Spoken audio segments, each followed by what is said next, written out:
Well, we are back here again today. The working holiday here, as Shane is asking me, how's your working holiday going, Reed? We are live here.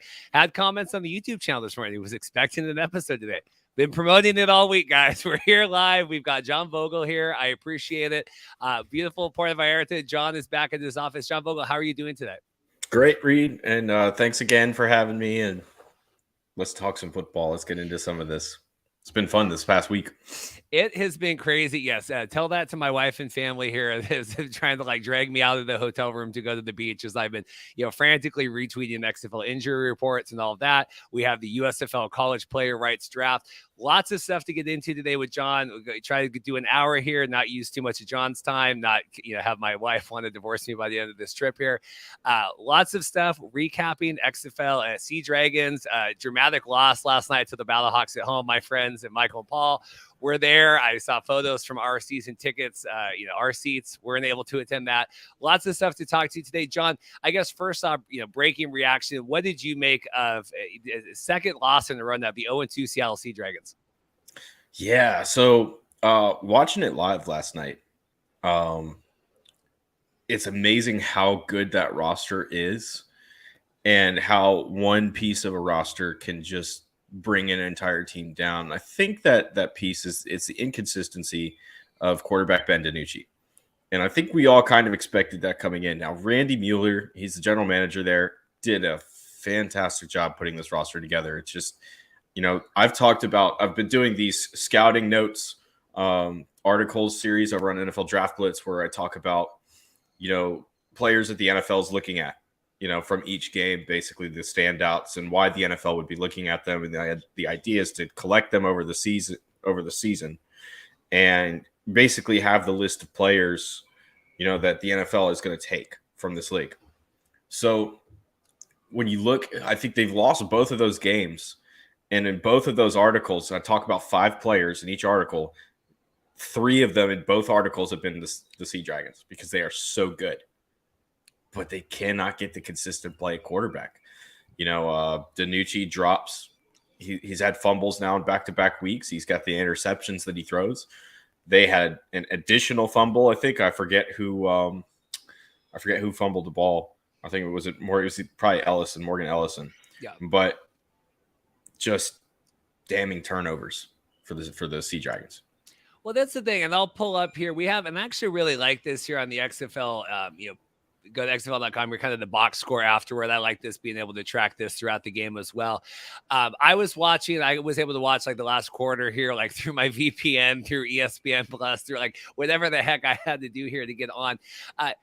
The thing with DiNucci, I think we see AJ McCarron, right? Someone maybe rise up and excel in this. I love DiNucci. He was on the show preseason, but does this prove maybe what teams knew about him or thought about him before, right? Does that prove that those concerns right here, seeing back-to-back, like you said, really, unforced errors at some points with him and the game last week, and not the most depressing 1-yard play in Seattle football history, but certainly up there with the fumble with the DC defenders.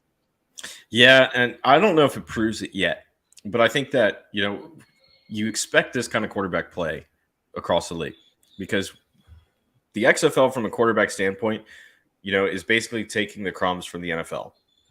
But this is the crumbs that fall off the dessert feast and are under the table, and that's what you're picking up. And the reason that is we already don't have good enough quarterback play in the NFL. And so when you factor that in to, picking up these guys that really they don't have, the mental side figured out for the NFL. You're coming down here. You're hoping that the step back helps them. For some guys, it does. Now, I think that if he continues to do this, yes, it will prove that the way that the NFL views him which is a borderline QB3, maybe he's on a roster, maybe he's not, is indeed correct. Now, if he turns around and he comes and has an MVP season, they go 8-0 in the next 8 games, that's a whole different story, right? But at this point, the way that I'm looking at it going, yeah, I think that we're seeing exactly why Dallas didn't re-sign him. I think we're seeing why he's in this league right now. He's got to find a way to step it up over the next few weeks. Yeah, it's hard. Like you said, Randy Mueller and them, put this together. We have June Jones. I've seen keeping track of kind of the XFL writers group chat that we have. And, June's had some questionable play calling and some of the Mhm. off and not necessarily running the ball as much. And, is DiNucci suited for the offensive style that June Jones wants to run? Do you think he is? Or are we trying to kind of force that in there that maybe DiNucci isn't quite the caliber that June needs to run that offense? I think that there's a little bit of Ben there, right? Where he's kind of a you do want I mean, he can fit the offense, but Ben doesn't really have an offense that fits him perfectly, right? Like there is no real perfect fit. Nobody's designed an offense that Ben would fit really well because that's what I'm sitting here thinking when as you say that is what else can you do with him? That's kind of the question. So if you're running the run and shoot, which they're trying to do, um, yeah, that should work, right? That in theory, that should be great. Now, his mobility helps him. We saw that this past week, last night, where he really made some great plays with his feet and keeping the play alive, extending it, getting down the field. And I like like some of the decision making, but it's just got to be consistent, right? So,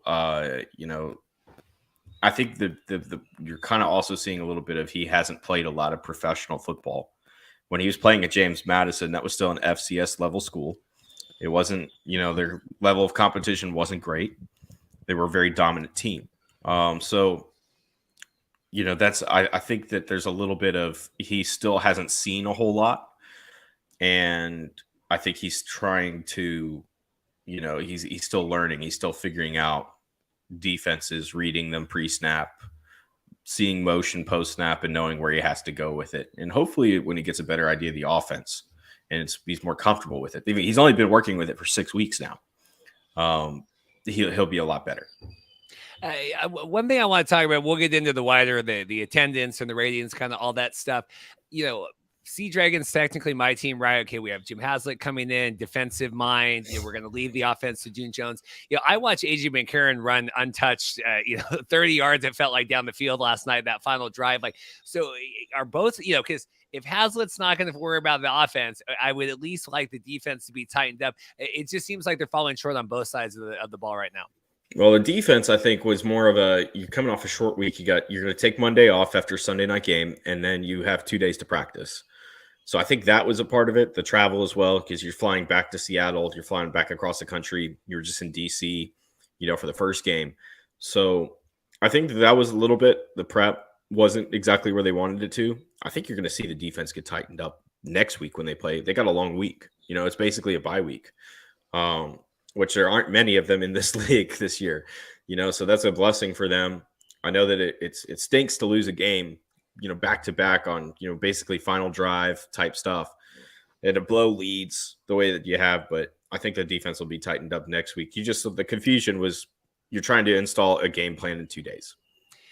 Something here notable Max just sent to me here, and I had seen kind of something float around this morning, but now XFL retweeting this out, and we can certainly talk attendance on the other side with the Sea Dragons here. But due to overwhelming fan demand, the Battlehawks season ticket memberships are now available in the 300 level at the Dome. So, we had seen that for weeks, and people, why aren't they selling tickets up there? We got to crawl before we can walk here. News on that, I think tremendous. If the Battlehawks continue kind of their winning ways here, right? I think that's going to be huge, raucous crowd there.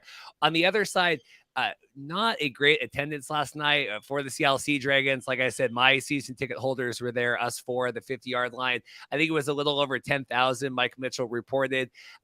Really cold in Seattle. It was like 26 degrees, unseasonably cold for Seattle this time of year. What did you make of that and the attendance? I would say woes last night. I don't know if they expected more like 12, 14. What did you make of the 10,000 attendance?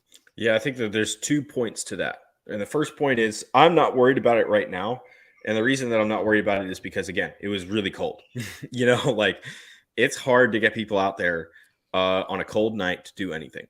I think that the fact that you got over 10,000 people to show up in, sub-freezing temperatures in Seattle, right off the coast, and Seattle's got some wind too, man. That's a wind chill factor coming off of, the ocean there. But I think that the fact that you got 10,000 people for a alternative professional football game, is great. Honestly, I think that's outstanding considering that it's on a Thursday night, so a lot of people aren't going to be out. Considering that it's very cold, and again, just it's not the NFL, so I think you can expect Seattle, when they kind of have a normal week, a normal game setting, they're going to play, in front of 25,000 people, and that's going to be perfect for them. Now, the other point to that is if there is, if this continues, if this type of trend does continue, which I don't think it will, we've seen in the first 5 games combined. Now I think we've hit over 100,000 people been there. Because I think it was like 86 last week that attended those 4 games. It was like real close. 24, 12 to, yeah. I mean, it's, about 100,000, I would say. We're getting close. So that's a good starting base for the first 5 games, all played in different locations, right? So when the other thing I am concerned about is when you watch the game on the broadcasts, on the ESPN FX broadcasts, they are outstanding broadcasts. And there is a certain level that they bring that you are not getting in the in-stadium experience. And so what I kind of do wonder is if fans are going to end up preferring the TV experience over going to the game, because you can go out to the grocery store and you can buy you some snacks and buy you some drinks, and you're going to do it about 5 times cheaper than you're going to do it by going to the game. And then you go to the game, you can't hear these officials talking. You can't hear the coaches mic'd up. You don't hear the quarterbacks mic'd up. There's so many great things that they bring to the television broadcast that I hope it doesn't hinder the in-stadium experience and the in-stadium attendance. Yeah, I think it's right. It's about 70,000 so far, because it was 12. I think it was 14 in DC, 24, and then 10 last night. So whoever can do it, count up the math for that. I'm not trying to make any big deals right now. It's tough that way. The XFL is so built on, that's actually a great point, built on this TV viewing audience, which if we can get into the ratings and all that, they might prefer that. We're trying to, tickets are affordable. We saw the USFL post their season tickets here for the 2023 season, calling it the best deal in the in professional football, I think they called it. But in terms of the first 5 games thus far, a lot's been made for a lot of different things. Do you have, the attendance, the ratings? What was your biggest takeaway here for the first 5 games that we've seen? In ratings, or in just biggest thing that shocked you? Because I've seen sky is falling. I've seen, okay, well, this is a good floor. We just need to build from there. Like if this is the ceiling, this is very scary for season 1, right? Like if we're going to get higher here and build, just kind of your thoughts on everything thus far. Oh, I think it's going to build. Now you're going to have a couple weeks there where it's going to dip. Okay. I think the NFL sees this every year as well. Any professional league, doesn't matter what sport it is, you're in the early to mid season, you're going to dip, because after you get through the excitement of, the first week or so, the first couple weeks, you dip. Actually, this is great. I'm glad that you pulled this up. So as we kind of talk about, like the inaugural game, right? So the inaugural game isn't great on the ratings, as compared to a lot of these other things. And that's fine. I think that I don't think you're too worried about that. And the reason that I'm not worried about it is because this is a new product. This is something that you're rolling out. You've built this for 2 years. You've been building all this stuff and putting all this money and investing in the players and all this kind of this thing. But you still need to build it up. Now, is this as great as the USFL last year? No. Did the USFL pop out of nowhere and everybody kind of took it by surprise? Yes. Is Fox and NBC a larger broadcast reach than ABC? Yes, it is. Okay, so I think that it's going to grow over the year. I think that by the time we get to the championship game toward the end of the year, it's going to be right there in the, there's probably going to be 2 to 3 million viewers, and there might be more. That might be a very modest estimate, but you're going to see a dip in the next few weeks. And then when you start to get past midseason and you get to playoff games that kind of matter, basically before, pre-playoff games that are basically playoff games, people will be tuning in for those. People will tune in for the playoffs. I mean, the USFL made the biggest jump in their playoffs last year. They dipped. They kept going down until they hit the playoffs. And then they went right back up. And so, yeah, people are going to get into it, man. I think that, people that are going, oh, the sky's falling and this is a problem. And, hey, look at the big picture. There's a lot of really good stuff here. They're introducing a lot of stuff. They have to get people more familiar with it. They're going to get people familiar with it. They're going to tune in. It's a weird spot here. And, we see all the USFL people come out and the XFL. And I still, for whatever reason, USFL last year was the perfect and good, good for them. And they jumped the gun and XFL said, we want to wait. It was the perfect time of it had been just long enough and people were hungry for it. We saw their draft, crazy numbers last year, crazy impressions, the kickoff. I don't know if running the 10-second ads on Fox for the Daytona 500, I don't know if that's swaying the, there was such like a hunger last year for this, where now it's XFL, okay, it's kind of coming back. Okay, what is this? People are still learning. Oh, yeah, that went away. Oh, yeah, that's still around. What's going on? I don't think they did a great job. I've said for the last 6 months on this show, I think the football is going to be exceptional, which it has been. I mean, people, and I want to get your thoughts on the level of play. I never said I had concerns with the football. I said I had concerns with the marketing, the promotion, the messaging, everything else with that. And now, I don't want to, I'm not the expert that called it. I think a lot of people were saying that, but I think this bears out now. The football is exciting people. We see, the NFL insiders and everyone tweeting about it. And we see a lot of college football accounts tweeting about it. But it's trying to get that next level. And I don't think they permeated that thus far, even with The Rock and Danny and everybody else. Yeah, and they were betting on The Rock, right? They're betting on his image, really pulling a lot of the what's the word I'm looking for? A lot of him being the draw, his involvement being the draw to this. I think that was the first bet. Now, I think also there is a certain level of the XFL that's more worried about football than anything else. And I think that's good for the league. There's a lot of these leagues that they worried about, all the other stuff, the marketing and this, that, making sure that the numbers were good. USFL did this really, and I mean, they did a great job of the marketing last year. USFL also, has the benefit this year of being able to advertise during the Super Bowl, right? And I think they did that last year as well. Because I think NBC had the Super Bowl last year, right? So NBC had it. They had the TV deal. Fox had it this year. Now they get to advertise during the Super Bowl. That's 117 million viewers that are tuning in. Everybody who watches football is watching the Super Bowl. So I think that's an advantage that they had as well. Now, so I think you have a good point about the marketing in the sense that people were hungry for it last year.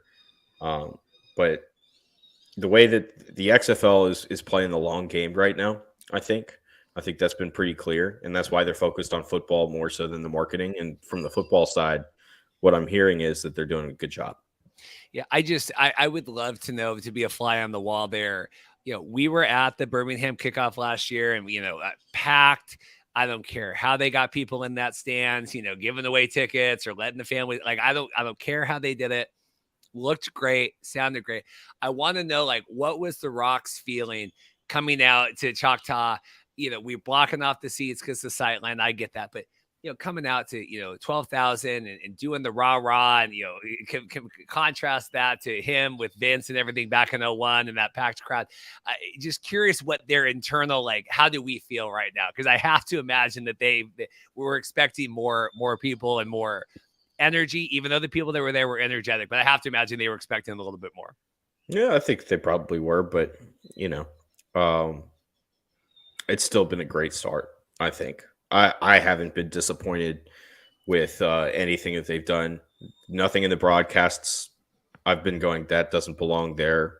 The football. Oh, that was the whole point of the question you asked me before, and I didn't really even get into that. How is the football? Football is great. Yeah. Okay, this is a lot of the coaches that I've spoken with, that I've talked to. They're telling me pretty much the same thing. This is the highest level of competition we've had in one of these leagues ever.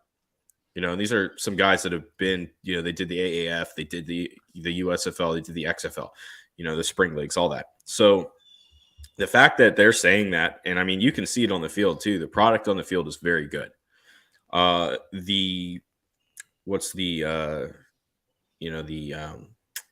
The rule changes. The rule changes are great too, right? So the kickoff has been awesome. I really like the kickoff and the way that sets up. The safety features to all that is great. The officials being able to communicate live on the broadcast and you hear all of that. That's been great. Hearing the play calls coming in. I was sitting there with my dad watching it last night, and we'd hear a play call come in. I say, okay, well, that's based on this terminology. That's going to be this, this, and this, and then it happens, and he's mind blown. He's like, how did you know that? I said, because he said Ohio.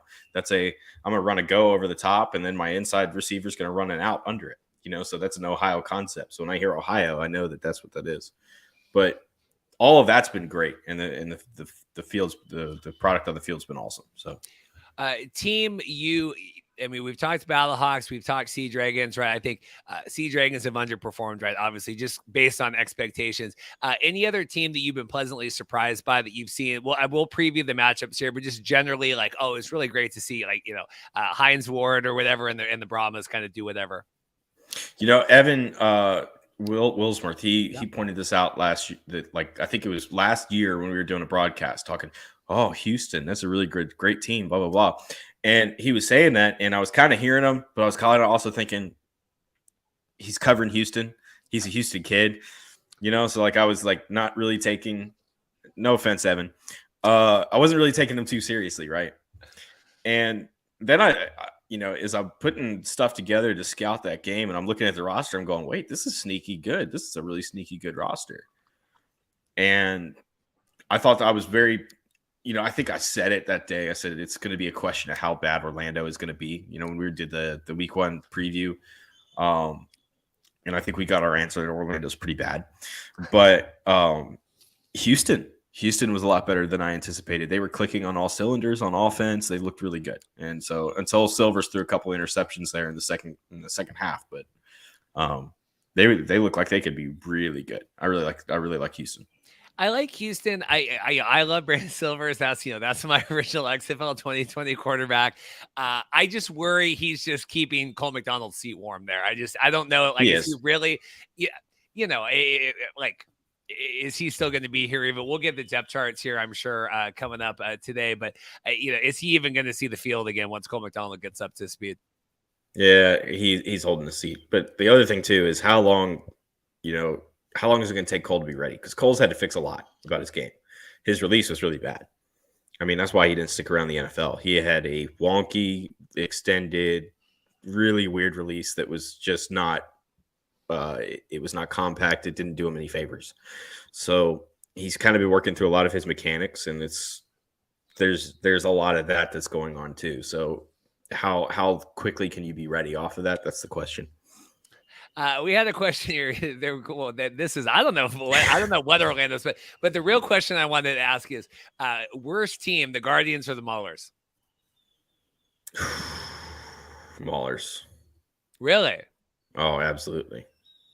Maulers. The Maulers were so bad. They were so bad. But was it bad because of their roster? Or was it bad because of their coaching and their? It was both. Okay. It was both. It was a combination. And I mean, like you had, if you remember, like that whole thing started with what's his face, Devion Smith. Yeah. As soon as Devion Smith got kicked off the team, and they put that on the broadcast for their live, not their live, but their reality TV show, whatever they were doing. As soon as I saw that, I was like, that's done. Because that was like, you thought this was I think I said this on here last year when this happened. I was like, you thought this was a good idea? You thought it was a good idea to show this and be like, oh, look at us, blah, blah, blah, blah. And Madre London, Jared, I mean, like, Madre was he was great in Europe. But he's great in Europe because he's been playing football all his life. He played in the Big Ten. He played in the SEC. Tennessee alum, actually. Proud, repping, before he went to Michigan State. Madre he lacks speed, right? And that's kind of the problem, is he lacks speed. He doesn't get up to top speed very quickly. And, his contact balance is okay. But when he goes to Europe, the competition level in Europe is not anything like even the USFL here. I mean, it is another level of, it's like going to Europe's like almost playing high school. I'm not trying to like crap talk Europe right now. I'm just saying, like, that's the reality. That's why they only let 4 NFL players, not NFL, 4 American players on ELF teams. Because, the very first game I turned on, there was a third-string Clemson corner playing for Warsaw. And this was like the opening game of the ELF season 2021. He had 2 interceptions in the first quarter. He ended up with 3. And he killed it. I mean, he was awesome. He was like on another level, and he couldn't sniff the field at Clemson. I have a question here, Jason. I don't think you can judge this league based on TV ratings. ESPN Plus stream is a lot of people's preferred method of consuming the XFL, which isn't counted in the TV. I understand that. It's the same thing we talked with the USFL last year. It's the same. Like, at the end of the day, we have to have some things to contextualize here and move around. Like, I understand streaming and I understand cord cutting. CFL talks about this all the time as well. We have to have some sort of tangible thing there. Getting a lot of moderate. Yeah, moderate. He never as good in the USFL as he was in the ELF. He was dominant in the LF. He was averaging, like, I want to say it was over 200 yards rushing a game. Like, he was insane over there. John, did you watch Player 54 episode 2? I did not. Yeah, nope. I haven't yet either. Max, I was sorry, man. Fueled by Savvy. I love the profile picture. Absolutely love that show, by the way. Man in High Castle, great show. Well, yeah, and just something. So people did have a question about that as well. Where we're talking about TV ratings, the ABC airing of the Player 54, the one last week before the kickoff, had 669,000 viewers, which I think is really good because I don't know what all the ratings were for the United by Football USFL one last year. That's basically the same show but different, right? And I think it was like week 2 or 3, the episode like never got uploaded to the Fox whatever. And I'm sitting there trying to watch it on Wednesday, and I go, the fact that we're not talking that this episode hasn't been uploaded yet, it concerns me about how many people are actually watching it. Yeah. Let's see here. We have people down on the Maulers. Jenna's Maulers. Jenna's upset about that. We're going to preview week 2 here, right? XFL, the rest of the games. While we're on the topic of the USFL, John did, track a little bit of the USFL college player rights draft this week. Mm-hmm. I saw a lot of it come down. We did our live show with Andy that morning, kind of talking XFL. It's weird. It feels very much like a CFL negotiations list where, like, if this player ever comes up to Canada, we get their rights. I got clarification that basically, the rights last forever, right? Until the player comes in, the team has to make an offer. What did you make of the USFL college player rights draft? So the CFL runs a neg list and it's 40 players deep. So yeah, they can hold the rights on the neg list as long as they want, but they can only hold 40 at a time. And so I'm wondering if there's going to be some sort of rule like that with the USFL, and it might be 10. Because that's how big this draft was. It was 10 players. Maybe they'll extend it if they get beyond this year. That's a big if. And I'm not trying to come on here and crap down on the USFL either. That's not my intention. That's just reality looking at the situation. Now, so I thought that's why, to me, it was disappointing. I was expecting them to come out and really try to draft players that were going to help them this year at some point. And I think a lot of guys thought that too, because what did they say? Oh, we got 3,000 players in the draft pool, and it turned into a marketing ploy is what it turned into. Oh, well, we drafted Lindsey Scott Jr. with the 2nd overall pick. And you got all the Fox guys. I think RJ Young, shout out to him. He's really good at what he does, but he's over the it was pointless. Absolutely pointless analysis going, oh, he's going to be awesome in the USFL. Lindsey Scott Jr. is never going to sniff the USFL. And that's because he's going to be in a training camp. He's going to be in the NFL for the next 3-4. He might be in there for 5-6 years because he is a great athlete. He gets outside the pocket. He can throw on the move. He's not leaving the NFL. So, when I saw like RJ Young talking about a bunch of different people and, oh, look at this. This is going to be great. Look at this. This is awesome. Blah, blah, blah. These guys are not playing in this league. They're not. And that was disappointing to me. It was big marketing ploy. Now, Michigan, on the other hand, I thought Michigan was one of the teams that drafted in this with the intention of actually signing people that they draft. And Michigan is also one of the most depleted rosters right now in the USFL. They got raked over basically by the XFL and then even the NFL a little bit with some of the players that they had. So they're building a new roster together basically. And so like they took with the first overall pick, they took Jared Horst. Horst has a chance to play in the USFL, I think. He might be in a camp. I don't know. He has a chance. Tanner Morgan.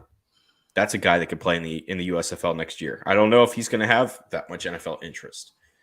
You go through all of their picks. They felt like there's a couple here and there. Deshaun White and Levi Bell are probably Wright's picks, but Gunnar Oaks, that's a guy. He'll be playing with them next year. Andrew Farmer very well may be playing with them next year. He's having a really good week at the HBCU Combine right now. Chim Okorafor out of Benedictine. Shout out. I almost went to Benedictine.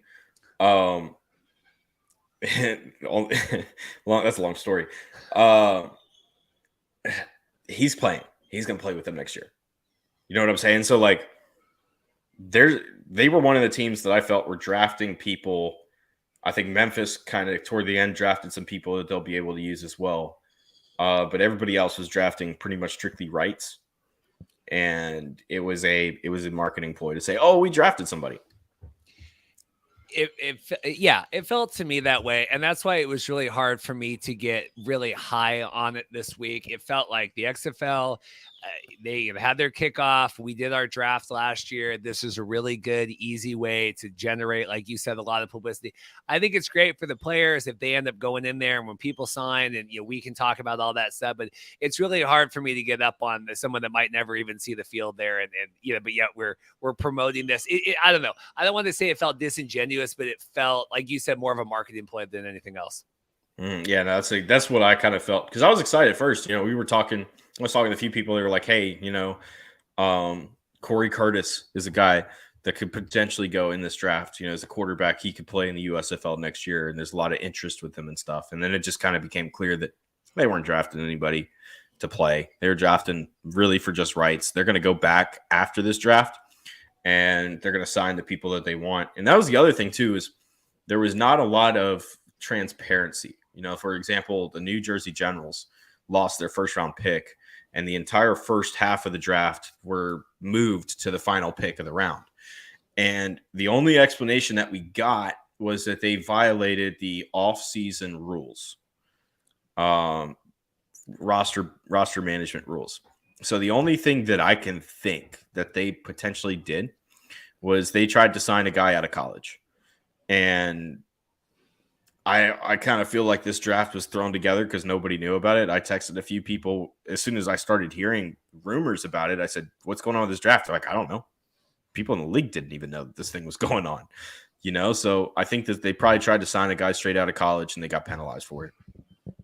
The other interesting thing I want to talk about the USFL, and I saw Farhan, kind of break the story, and I shared that, and then I had Sarah Said had me on. She works for the parlay. I did a knee-jerk reaction here coming from this, but McLeod Bethel-Thompson, which to me is the biggest story of the week, I think. And I know we're talking XFL ratings and Sea Dragons attendance and all that. This to me is a really big deal because McLeod's situation is different. He's not money motivated, right? His partner works in Atlanta. They have their family there. He can be in Birmingham, do the hub thing with New Orleans. He's definitely not getting paid close to the 450,000 Canadian. I think he was signed for last year with the Argos, but Grey Cup winning champion last year, jumps over. Whatever the circumstances are behind it, this looks good for the USFL. Hey, we got this guy that came in here. Don't pay attention to necessarily how we got him. What do you make of this, and how do you think he's going to fare in the USFL? He's going to be great. I mean, he's a great CFL quarterback, right? And there were rumors, I think we were talking about right before we started, there were rumors that he was going to make this jump. And I was hearing about this a little bit, just whispers at the Tropical Bowl when I went down there and talking with a lot of the guys. I know a lot of the dudes in Toronto in that scouting department now as well. They love him, and they wanted what was best for him. And I think they kind of knew that this was coming. So it wasn't a blind side to the CFL. They knew what was going on. But yeah, no, he's a great quarterback for these little alternate leagues, right? And he's a guy that even if he got a chance, he could be playing in the NFL, maybe as a backup. Which, we've had Pat on here a few times, and he's talked about, the quarterback purge is coming in the NFL.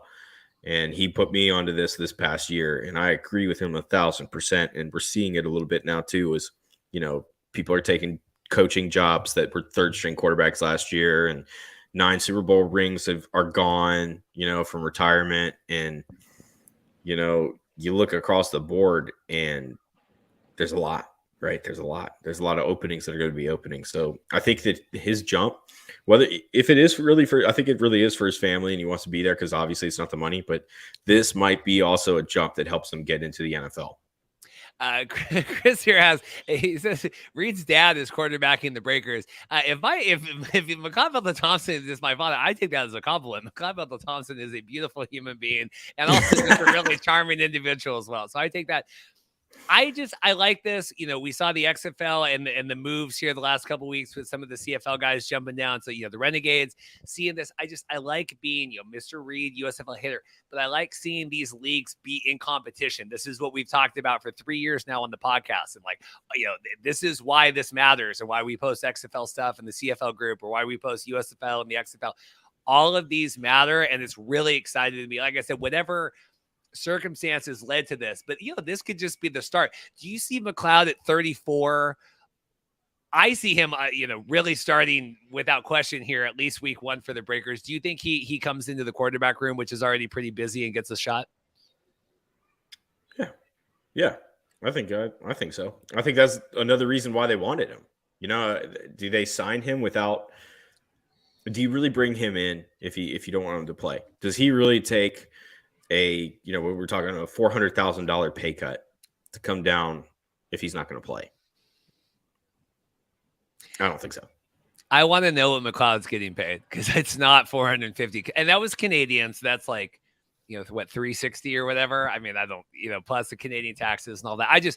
It's way more him being close. I thought he wrote a really good post too on Instagram talking about, thanking the CFL and the time he spent there, and it being this amazing creature and helping, grow him as a person. I mean, I thought, McLeod is someone that really romanticizes football and kind of striving for excellence. I'm glad I was there. I got to see him, be in the Grey Cup here in November. We were at the game, great game, and Chad Kelly as well. I think it's going to be Sway Kelly season here for the Argos here coming up. Do you like Chad Kelly there taking potentially a quarterback number 1 for the Argos? Yeah, I like Chad. Back when he came out of the draft, when he came out of Ole Miss, he was a good quarterback down there. And the reason he didn't stick around the NFL was because he couldn't stay out of trouble there for a few years. Like, he really struggled with that. And I think that there was a lot of personal growth. The CFL really helped him with that. And he's ready to go, man. He's a good quarterback. He understands. He's got a nice skill set. And I think he's matured at the point now where he's good. Yeah, Max says here about 330 USD for McLeod. Any other thoughts? I want to preview here the rest of the week, matchups here for the XFL. Anything else with the USFL player rights, McLeod? Anything else USFL before we look forward towards that? No, I think we're ready to go. XFL, let's do it. All right, so we've got this here flipping over. So, obviously the week number 1 here, Battlehawks at Dragons. We all know how that goes out. Here, DC Defenders at Vipers. We're going to get to see Cashman Field and all of its glory. What do you make of Luis Perez? Tale of two halves last week, and what do you think the Vipers are going to do here coming in? Oh man, Reed, I'm trying so hard to not say something, and I know you're thinking the exact same thing I'm thinking. So I guess we'll not say it. We'll not say it. John and I got some interesting text messages during the XFL kickoff. I'll leave it at that. John and I were on a very interesting XFL text thread. Okay, so DC, I think that the thing that popped out last week was as soon as they started running the dual quarterback situation with Tiamu and Derek King, they looked really good. King is a really great changeup. And so what they're kind of trying to do is a lot of what CFL teams do, which is you have a quarterback who's better at throwing, and then you have a quarterback that can run. and you use the quarterback that can run on certain packages. Everybody in the CFL does it. So I like their chances against Vegas just because of the inconsistency Vegas had last week. When Luis was on, he was really good. And then when he was not, it was really bad. There is no in between. So the DC defense cashed in on turnovers last week off of Ben DiNucci. I think that you look at that, unless Vegas is doing something different this week with their practice, which I'm sure they are, but I don't know if there's anything you could really do to stop Perez from turning the ball over. DC is going to cash in on turnovers very quickly. And so, yeah, I'm going DC. Let me get spreads on those because I don't know what they are right now off the top of my head. Well, we can pull them up. Yeah, I want to get your thoughts too, just on, last week I thought Seattle looked really good coming out against DC, and it just seemed like the defense finally shut them down and it really felt like this Greg Williams were kind of everything, and the defense we've been promised coming in, and we had the Lemon Gate and all that stuff. It was wild. I mean, that to me was the wildest spring football game in recent memory, kind of trying to watch that and follow along online. I mean, it wasn't just all of that. It was also, you got to remember, they had the lemons got thrown on the field. That was funny. No, so Vegas is favored by 3.5. And I really like DC. I like DC as the underdog straight up. Now, Seattle was favored by 4.5 last night. I think some sportsbooks had them at 4. I got them at 4.5. I thought that they were going to win. They didn't. What I do like, I like the speed that DC has. They have the ability to run a lot of speed, and then they have the power to come back in with it too. So, yeah, and that's a great point about Brett Hundley. So I think the reason that Huntley hasn't started is because he's 2 weeks behind. He came in 2 or 3 weeks into training camp. And so for him to learn an offense, he's coming off of, the Ravens offense, where I think that's where he was last year. Was the third string quarter. Was it Ravens or was it Cardinals? It wasn't the Ravens, right? That was Tyler Huntley, right? Yeah, it's Tyler Huntley. Okay, so it might have been the Cardinals that he just came off of. But the point is that he's coming off an offense and went straight into, he's a few weeks behind. That's why he's not starting yet. I see a lot of people asking about that, because I think it was, we saw the tweets come out, him, one of the highest, if not highest paid in the XFL. It takes time. Is he the spark that they need there? I mean, I thought Louise and Badette looked great there that week 1 against Arlington. And like I said, just the wheels fell off. They just couldn't get anything going that second half until the end. And they had the touchdown and the miscompletion and all of that. Well, the funny thing too is he's technically the highest paid, but it's like he has to start. He has to start to get paid that. So he hasn't started yet. So he's not there yet. So I guess they have both. Ravens have both Huntley and Huntley. Okay, sorry. The other thing, where the lemons come from for the field. I think Mark Perry tweeted out or posted that they were from when they couldn't do the beer snakes anymore, they get bourbon there. They had bourbon with lemon, and that's where they were throwing the lemons. Because I thought, where the hell do you get like half of a lemon here throwing out in the field? Yeah, that's what I was trying to figure out too. I don't know where, but that makes sense. That's funny. Bourbon. So anything else? So defenders, Vipers on that. We'll get rid of that. Defense looking good. You think they continue the dual quarterback? I agree with that. With the CFL is really effective at doing that. We've seen the Argos do that, and we've seen the Blue Bombers do that, right? With Prue Comp and all that. Anything else from that game? We can move on to the Guardians Brahmas. I guess the last point is, Greg's defense still looks really good. Are they a boom bust defense? Yes. He's very aggressive. So if you can beat the aggression with a good throw, you capitalize. And I think that's the key right here is Perez doesn't have the arm. He doesn't have the arm to beat you with a good throw typically. So yeah, go. I'm taking DC straight up. It's plus 140 on FanDuel if you want to get on it right now. Has Louise exceeded expectations, met expectations, or disappointed expectations? It's a little bit of everything, right? I mean, there's not a straight, what's the word I'm looking for? There's not a straight answer to that because I mean that first half way exceeded expectations. That second half, up until the last 2 minutes, failed. It was bad. And then that last 2 minutes, exceeded expectations. Because, I mean, you just watched him play terribly that second half, and all of a sudden he comes out 2 minutes to play and drives the field a lot like A.J. McCarron did last week, which, okay, actually, let me throw it back to this real fast. Sorry. Yep. A.J. McCarron, Reed, is the Kirk Cousins of the XFL. Well, I need context on that. Okay, so last year, Vikings won 11 games by what? 1 score, right? And Kirk Cousins comes alive when you don't pressure him. When he's standing in the pocket, he can make every throw.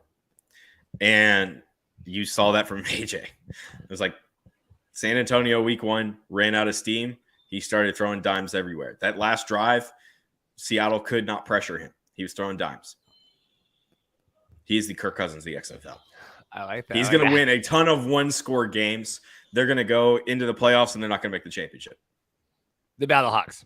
Yes. Well, Mina called him the team of destiny with for the ESPN. I saw. No. Last question on the defenders. We'll get the other two. Seeing Teamu come back, he really, did not play as well last year as people were expecting in the USFL. Seeming better. What did you make of that and him transitioning back now? And it really seemed like he was lost the whole season last year, just really making bad decisions. We're talking Perez. No, talking Jordan Teamu. Oh, Teamu. Oh, yeah. No, it's a system. So Todd Haley, I love him. I like listening to him on Sirius NFL radio. Not a great coach. Never has been. And I hate to say it.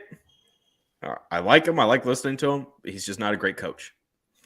You even look at the years he got fired from Pittsburgh, because couldn't put an offense together with Ben Roethlisberger and that offense. So he's been floating around like that for a reason. Like, I think that's been obvious. That's why he wasn't in the NFL. He's just he had some really good quarterbacks that played for him at different times of his career. He's just not a great coach. And so Teamu is a good spring league quarterback when you put him in the right system. If you look at what they're doing in DC right now, it's a lot of the same stuff that he did at St. Louis in 2020. And that's because that's where he's comfortable throwing the ball. You can get him outside the pocket a little bit. You can roll him. You can throw these little, smash concepts, a lot of outside routes, running half field. That's what they do a lot of. It was the coaching. It was the scheme. The scheme didn't fit him last year at Tampa Bay. So, Chris was asking if I was drinking the rum and coke. Not yet. It's not time of the day for that yet. Let me get back over here to the schedule. I'll get that, and then we're gonna go. So, Brahmas at Guardians. I am a little terrified to see what the Guardians look like just in the stadium there. If people were underwhelmed by the Seattle attendance last night, I don't know what it's going to be with the Guardians, because I don't think people are expecting much, and I still think it could be worse. That Brahmas looked good until they didn't here last week against the Battlehawks. What do you make of Brahmas Guardians? Brahmas,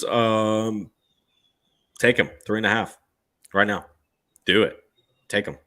I mean, that's good. Orlando is just, Mike Mitchell on the preview show last week said a lot of good things about them. I like margaritas too. So good choice there. I like what the things, like, you talked about the certain position groups that they have that are really good. It's just they have too many holes everywhere else. That's the problem. So, yes, exactly. Perez cannot throw an out. That's a problem, because to throw an out, you have to throw with velocity. You have to throw it all the way. You got to be able to drive that ball. Perez does not drive the ball. He floats it. And so that's his issue with his outs. He's got to be a timing guy. But yeah, no, I think that and Balazs, yeah, he looked decent at times. The problem with Balazs is his field vision. He doesn't see the field very well. Which I think that's key to be in the running back position. You got to be able to see what you're looking at. But there's times that you see him and he could cut back and make a play by making that defender miss. And instead he just kind of, like, I think down there by the sideline the first quarter, he kind of threw his head, and it was this awkward, like, I'm going to run over you, but then I'm not going to run over you. So it was weird. He's a weird runner like that.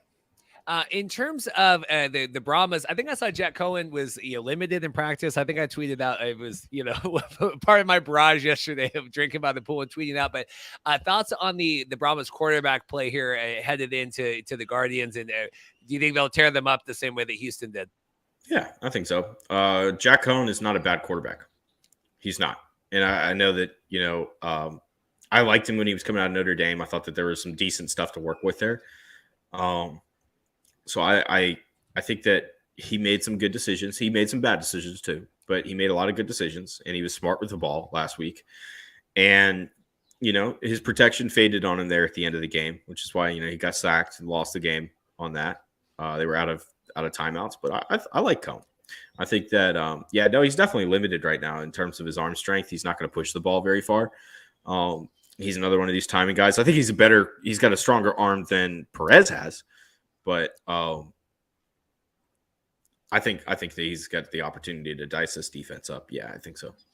Just while we have kind of peaked viewership right now, just while we have everyone on, I just want to remind you guys, like and subscribe. When we hit 3,500 subscribers, which we're moving past, we're going to give away the Brian Scott ball and all that when I get back in town next week. But when we hit 3,500, 2 tickets to either the XFL championship game or the USFL championship game of your choice. So make sure you subscribe. And I said, I won't Jordan Love parent you. I won't buy you the last seat at Arrowhead Stadium. We'll give you good seats for the championship game, but make sure you like and subscribe on there. Last note on the Brahmas, and then we'll do the last game. We'll get out of here. Hines Ward, what have you made of him, right? First-time head coach coming in.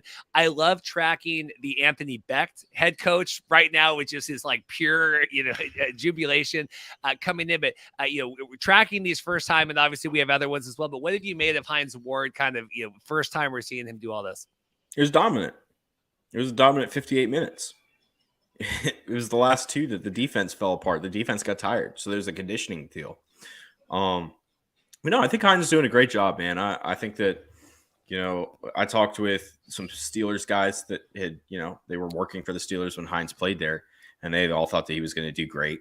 So I'm not worried about that at all. I think that it was a really good 58 minutes, and the offense obviously could have been a little bit better, but it was a good performance. It was dominant on the defensive side, which is good. They had some good stuff on the offense, and he's solid, man. He's going to be a good head coach. I think that they're going to be contending for the championship.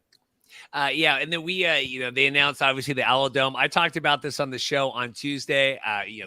We already have everything booked. XFL championship game. I will be giving personalized tours of the Alamo the morning before the championship game. So, like, subscribe, follow along. We'll be doing all that as well. I know Anthony Miller is signed up for that with XFL News Hub, and I know. Wait. You're doing a personal tour of the Alamo. I will. I want to lead a group through the Alamo. We will do it at 10 a.m. or whatever. That'll be our little meetup before we do the live shows. If you want to come to the Alamo, I will take you through. We'll fire off the guns. We'll watch the reenactment. We'll do everything. It's really fun. Fantastic. I haven't been to the Alamo yet. Well, John, I think that's the first time hearing about this, Reed. I'm offended almost a little bit. John's in. VF wants the USFL tickets. That's fine. You can take the USFL championship. Yes, if you are in San Antonio for the XFL game, we will take people through the Alamo. It's going to be a lot. San Antonio is one of my favorite cities in the entire world. So, yeah. I've not spent time in San Antonio, so I need to. Well, yeah, if you've ever watched Pee-wee's Big Adventure, you'll know, Jenna has it here, yes, there's no basement at the Alamo, which Pee-wee Herman famously found out in Pee-wee's Big Adventure. So he traveled, his bike got stolen, and some psychic told him that it was in the basement of the Alamo, and so he went all the way to San Antonio only to discover that there was no basement at the Alamo. I love that. That's great. Ken enjoys your show. Great fast. Yeah, we're gonna do the last game here. We're gonna get out because my Dorothy's already sitting down by the poolside here, and I don't want to. Like I said, really appreciate John making my life easy this week. We could do one super knowledgeable guest the whole time, so I appreciate that.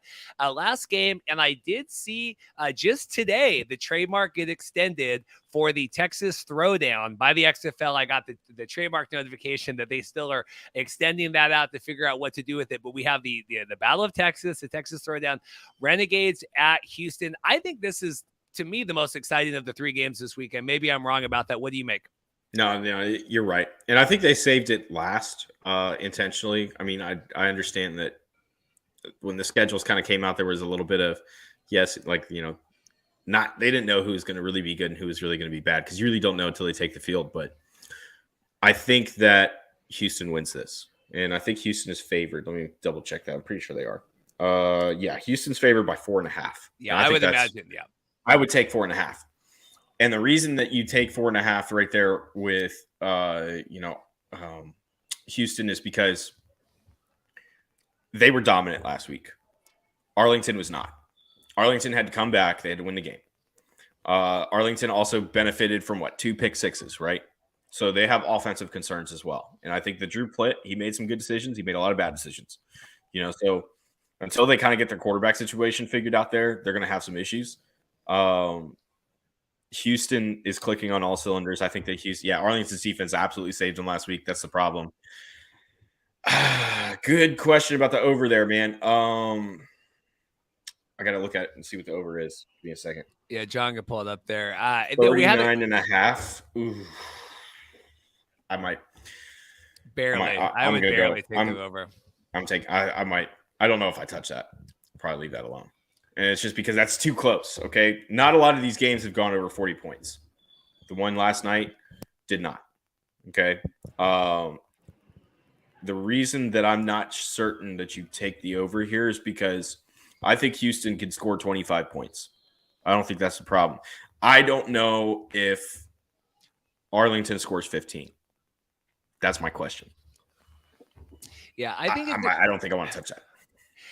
It was still some quarterback issues there as well, kind of on both teams, and getting that all figured out. Yeah, Devion Smith looks good at running back because he finally got his pizza, man. A lot was made of that. I was trying to get Devion on. It was just too busy kind of preseason. I was working with the Roughnecks people, or the Renegades people, about that, trying to get him on, because I would have liked to really ask Devion Smith, how's the pizza? No, I think that he's going to be forever known as that now, which kind of stinks. But no, you look at that. That's the key right there. That's where that was Pittsburgh's first mistake, because they let Devion Smith go because he wanted to eat pizza. So last question here. So Jen says pizza batter. Max says, did you see Renegades teasing that they might start Slaughter? Well, that would that be an upgrade? What do you think? No, it's not an upgrade. You're in this. I talked about it when we first got on, and it's the fact that you're taking crumbs of quarterbacks, basically. That's the problem. So is Slaughter really that much of an upgrade from Plitt? I mean, Slaughter doesn't have a great arm either. Plitt doesn't have a great arm. They can both push about 30, 40 yards tops. I think that the reason Plitt got the start is because he's supposed to be a little bit more mobile. And I watched him at Ball State too. I evaluated him last year coming out, and I liked him, not as a developmental 3, which he was in Cincinnati, this past year. But yeah, he's just one of these guys that needs experience, right? Like, that's just, you got to be able to see the field, make the reads, all that different stuff. That offense scored 6 points last week. I want to say it was 6 points. They didn't even hit conversions, did they?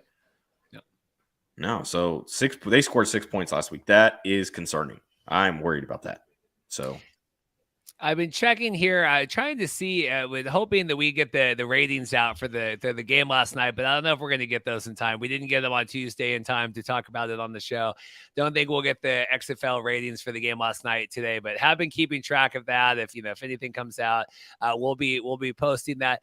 John, anything else before we let you go? Really appreciate it. We've had good banter in the chat. We're peaking viewership again here, so I really appreciate that. Max said they scored a 1-point conversion. Thank you. Okay, that's right. Yeah, they got a 1. Okay, so 7 points. Congrats. You know what I'm saying? Like, I'm worried about that. That's bad. Here we go. Anything else before we let you go, John? Any other comments? Anything else? Man, thanks again for having me. Always enjoy doing this. I've been doing a lot of these live streams lately, and I think I have to thank you for that, because now I got more people on YouTube and live streams and all that stuff that ask me to come on, and it's always fun. Especially with the live chats and stuff. And you got a great group of people that watch your stuff and watch this show.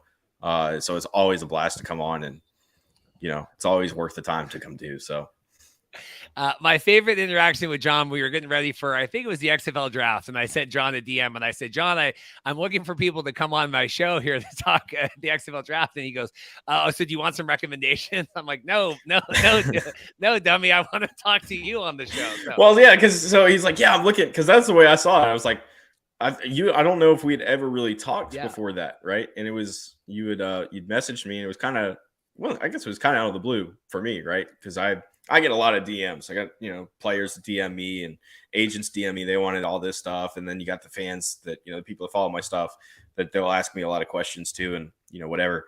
So I have a lot of DMs. And so I see it, and I just read, hey, I'm looking for people to come on the show, blah, blah. And it just left at that. And so I was like, I don't want to impose, like, is he asking me to come on, or is he asking me for people? Like, I don't know. Well, we appreciate it. John's in the thing. John's in our community now. We appreciate that, guys. Leave your game you're most looking forward to here before we get off. And John, thank you so much. Like I said, hit 3,500 subscribers. We'll give away the championship tickets, either XFL, USFL, personalized tour for the Alamo. I think I plugged anything you want to plug before we go, John. Yeah, you can follow me on Twitter at Vogel. And I think that I've got a link tree right there. So anything else that you want to look into that I do, the link's right there. So there's all my stuff in one spot. John is super knowledgeable, guys. Thank you all so much. We'll be back. I love these live streams just because it's so much less work for me, but we will be back to trying to do some more interviews and stuff next week, just because, we'll get some player interviews and coach interviews and all that stuff working back. XFL media people have been phenomenal. So I want to continue leaning on them. And so to answer the question right there, Jared just said it. There will at least be one person at the Orlando game. Congratulations, Jared. I know I'm throwing shade. I'm sorry. I'm not sorry. Jared is a diehard Guardian fan. I appreciate that. All right, guys. Thank you so much. We'll play the outro music here. We'll see you next week, and check out all the other stuff online. Thanks again.